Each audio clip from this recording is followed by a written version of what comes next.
네, 반갑습니다. 부동산 올라운드 플레이어 랜드마크입니다. 오늘은 여러분들에게 분양권 실패하지 않는 노하우에 대해서 말씀드리려고 합니다. 당연히 아파트 분양권이고요. 저의 실제 경험을 토대로 조금 편안하게 얘기를 해드릴까 합니다. 제가 작년에 지방 소도시에, 작년에는 사실 굉장히 부동산 장이 좋았을 때였습니다. 그래서 진짜 계집도 오른다는 그 정도로 부동산이 가파르게 상승하고 있는 시기였기 때문에 아마 작년에 어떤 부동산을 사더라도 많은 분들이 굉장히 많은 수익을 봤을 거예요. 저 역시도 제가 산 부동산들이 자산 증식을 많이 했는데, 그러면서 규제 지역으로 굉장히 많이 묶였습니다. 그러다 보니까 돈이 어디로 몰렸죠? 비규제 지역으로 몰렸습니다. 특히 지방 소도시 쪽으로. 아무래도 광역시까지 다, 서울 수도권은 당연히 규제 지역으로 묶였고요. 그때 제가 인구 35만 되는 소도시의 아파트 분양권을 좀 보고 있었습니다. 그때 많은 사람들이 제가 거기에다가 투자를 한다라고 했을 때, 야, 너 거기다가 왜 투자를 하냐? 거기다가 투자를 하면은 그 인구가 너무 작지 않냐? 그래서 위험하지 않느냐?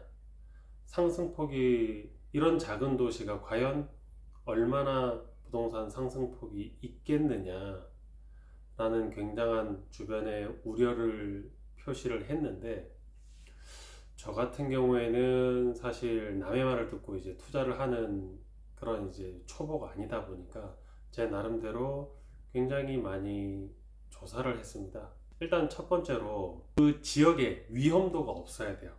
우리가 분양권을 투자를 할 때는 가장 기본적으로 봐야 될 거는 매매 가격 지수를 살펴봐야 돼요. 이 변곡점을 찾아야 되거든요. 이 변곡점이라는 게 가파르게 상승을 했다가 내려가는 시점, 그리고 내려가다가 올라가는 요 시점, 이런 변곡점을 잘 찾아봐야 되는데, 저는 내려가는, 기본적으로 올라갔다가 내려가는 타이밍에 그런 지역들은 굉장히 눈여겨봐야 됩니다. 저 역시도 그런 지역들은 굉장히 투자를 하려고 준비를 스탠바이를 해놓고요. 그리고 내려갔다가 이제 올라가는 지역, 이런 경우에도 저 같은 경우에는 상승폭이 예를 들어서 1년 미만이다 하면은 그 지역의 미분양을 살펴보고요.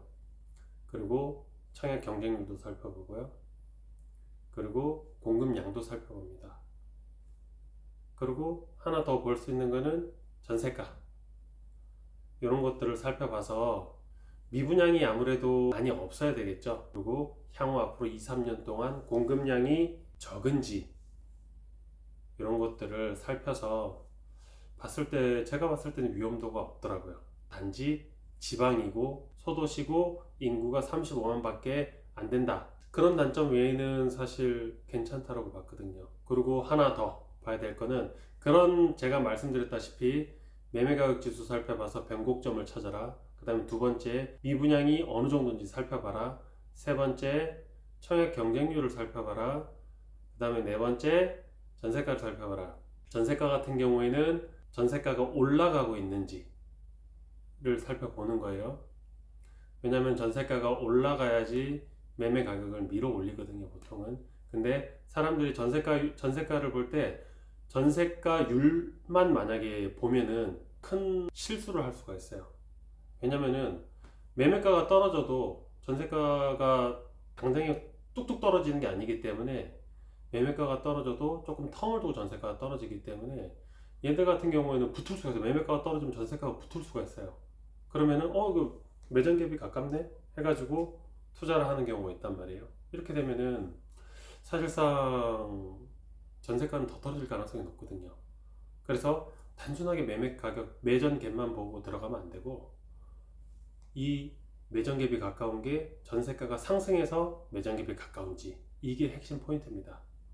그래서 그런 것들을 기본적으로 살펴본 다음에 이 지역에 위험도가 없어, 제가 말씀드린 요 한 네 가지, 다섯 가지 정도 되는 것들은 그 지역의 위험도를 살펴본다라고 생각을 하시면 돼요. 그게 투자의 절대적인 기준은 아닙니다. 그러나 지역을 선정을 할 때는 당연히 그것들을 봐야지 안전해요. 거기에다가 더 중요한 거는 내가 분양권을 살 그 아파트가 싼지 비싼지, 이게 제일 중요한 겁니다.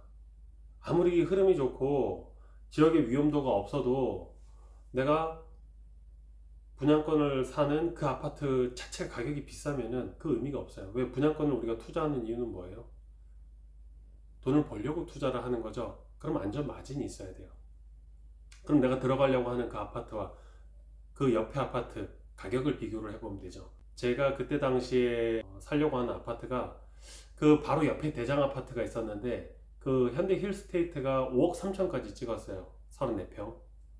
근데 제가 살려고 하는 아파트는 피를 제가 초피를 6천만 원을 줘도 안전마진이 5천만 원이 있었습니다. 그러면 이거 해야 되는 겁니까? 안 해야 되는 겁니까? 안전마진이 5천이 있는데 내가 피를 6천을 주고 들어가도 안전마진이 5천만 원이 있었다. 그럼 이거 해야 되겠죠. 얘가 새 아파트가 됐을 때 바로 옆이에요. 입지가 같아요. 그렇기 때문에 얘가 새 아파트가 되면은 걔는 한 2, 3년 정도 됐었는데 현대스테이트가, 그러면 얘가 새 아파트가 되면 걔는 이제 6년차, 7년차 된단 말이에요. 그럼 당연히 얘가 가격이 더 높겠죠. 그러면은 그 안전마진에 플러스 알파 계산하면은 충분히 먹을 수 있는 돈이 있다. 그래서 분양권을 투자할 때는 첫 번째로 지역 선정을 잘 해야 됩니다. 지역 선정 잘 할 때는 일단은 기본적으로 매매 가격 지수를 살펴서 변곡점을 찾아서 저는 투트랙으로 사실 투자를 합니다. 매매 가격 지수를 볼 때 매매 가격 지수가 떨어지는데 하락을 하는데, 그리고 하락을 하고 이미 올라가서 내가 조금 바닥에서 못 샀어. 근데 사실 아무리 투자의 규제라고 해도 어떻게 그 바닥을 정확하게 짚고 올라가는 것마다 그렇게 투자할 수가 없거든요. 살짝 늦어도 괜찮아. 살짝 늦어도 한 1년 미만의 상승이면 저는 들어가요. 예, 왜냐면은 소도시 같은 경우도 그래도 기본 2년 상승을 하는 편이거든요.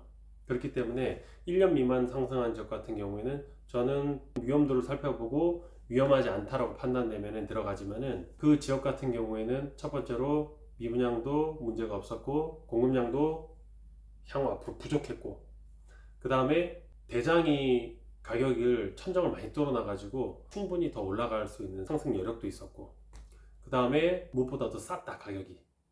이런 걸로 봤을 때는 충분히 들어가도 나쁘지 않다라고 생각을 했습니다. 근데 제가 그 분양권을 사자마자 어떻게 됐을까요? 그때가 한 9월달인가 10월달이었거든요. 갑자기 그때부터 부동산 경기가 안 좋아지기 시작했어요. 갑자기 막 강남이 막 1억 떨어진다고 하고, 그러다 보니까 저는 사실 그런 말에 흔들리지 않았지만, 왜?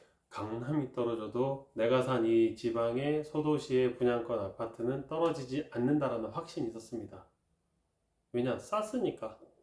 그리고 위험 지역이 없으니까. 우리가 강남 떨어지면 다 떨어지는 게 아닙니다. 잘 모르시는 분들은 이렇게 생각을 하세요.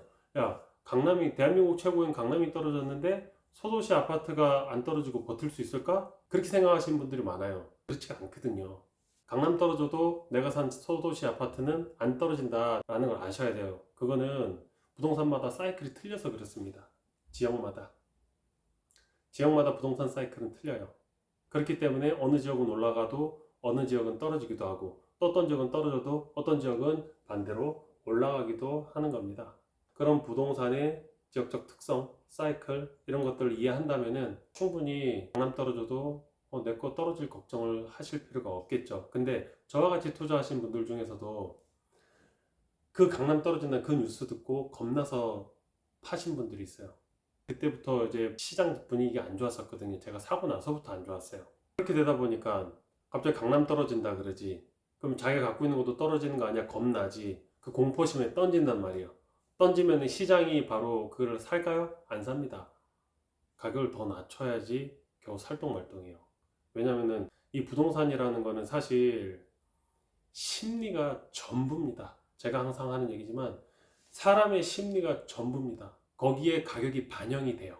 앞으로 향후 아파트 가격이 올라갈 거다 생각을 하면은 사람들이 사고요. 아, 지금은 위험하다, 안 올라갈 것 같다 하면 안 사는 겁니다. 그럼 그 시기에는 강남 떨어진다고 하니까 안 사는 겁니다. 그 시기에는 심리가 얼어서.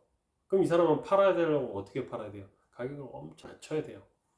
그렇게 해가지고 자기가 준 피보다 더 내려서 그리고 털고 나간 사람이 있거든요. 근데 저 같은 경우에는 몇 개월 버티니까 피가 내가 산 금액보다 1,000만 원, 2,000만 원 올라가고 있습니다. 예. 제가 예상한 수익은 충분히 저는 달성할 거라고 생각을 해요. 네. 그래서 우리 분양권을 투자할 때도 아무거나 사면 안 된다. 분양권이라고 해서 다 좋은 게 아니다. 다 돈을 벌 수 있는 게 아니다. 정리하자면은 이겁니다. 첫 번째, 지역 선정을 잘해야 된다. 그 지역 선정을 잘할 때는 매매 가격 지수를 살펴봐서 변곡점을 찾아야 된다. 길게 하락을 해서 올라가는 그 시점에 그 변곡점을 찾아라. 그 지역에 분양권을 사라. 두 번째, 미분양을 확인해라. 미분양이 아무래도 적어야겠죠. 미분양이 많으면은 가격이 올라갈 수가 없죠. 소화가 안 된다라는 건데. 세 번째로는 공급량을 확인해라. 공급량이 너무 많으면은 전세가에 영향을 주고 이 전세가는 매매 가격에 영향을 줍니다. 그렇기 때문에 이 공급량이 많은 지역은 피하는 게 좋다. 네 번째로는 이제 전세가를 확인해라. 전세가가 아무래도 올라가는 지역이 가격이 상승을 합니다. 이런 것들을 참고사항으로 해가지고 지역 선정을 하고 살라고 하는 아파트 가격이 옆에 아파트 가격보다 단지보다 싸다면 그거는 괜찮다. 그러면은 충분히 안전마진을 확보할 수 있는 단지를 사는 거다 라고 생각을 하시면 됩니다. 오늘 두서없이 말씀을 드렸는데 제가 말씀드린 대로 참고를 하셔서 지역을 선정을 하고 단지를 선택한다면은 실수 없이 그리고 이기는 투자를 하실 수가 있습니다. 네, 오늘 영상 이것으로 마치고요. 다음번에 더 좋은 영상으로 찾아뵙겠습니다. 감사합니다.